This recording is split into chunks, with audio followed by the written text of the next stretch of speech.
He only had $1 left. He was hungry, tired, cold, and still he gave it away. He sat on the same corner every day. Old shoes, thin coat, cardboard sign that simply said, "Anything helps, God bless."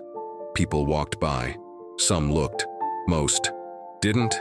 Some gave coins, others gave nothing. That day it was colder than usual. He hadn't eaten since the morning before. He checked his pocket. Just $1. Not enough for a meal, not enough for shelter. But it was all he had. Across the street, a girl sat on a bench. Young, maybe 20, crying, head in her hands. He watched her for a while. Something felt wrong. Finally, he stood up, walked over slowly. "Miss," he said softly. "Are you okay?" She looked up. Red eyes, tears running down. "I missed my bus," she said, "and I don't have enough money to get home." He looked at her, then at his dollar, then back at her. Without a word, he reached into his pocket and gave her the dollar. She looked at the crumpled bill in his hand. "Sir, I can't take this from you." He smiled. "It's okay. You need it more." She hesitated, then took it with shaking hands. "Thank you," she whispered. He nodded, turned around, and walked back to his spot. An hour passed. The bench was empty now. The street was quieter.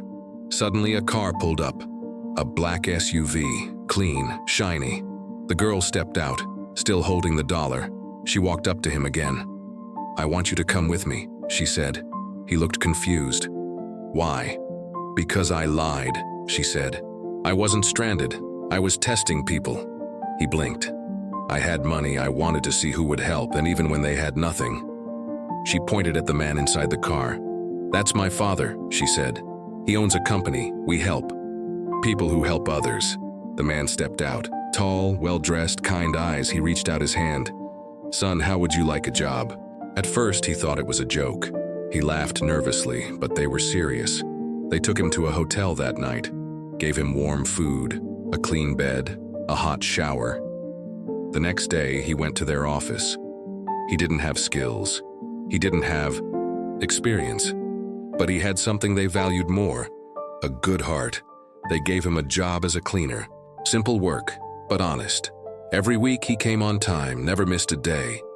Always smiled. Months passed. He saved money, rented a small room, bought new clothes, even helped other people on the street. One evening, he saw a man sitting with a sign. Hungry, cold, just like he had been. He reached into his pocket. This time he gave $10. And a sandwich. The man looked up. "Why are you helping me?" He smiled. "Because someone helped me when I had nothing." Years later, he had a full-time job, a small car, a better life. One day he saw the girl again, the one from the bench. She smiled. "I knew you'd make it." He looked at her, still holding the same photo of that day in his wallet. The crumpled $1 bill, now laminated. "I kept it," he said, "to remind me what kindness feels like." He gave his last dollar, not expecting anything in return, not for attention, not for reward. And that one small act of kindness changed everything.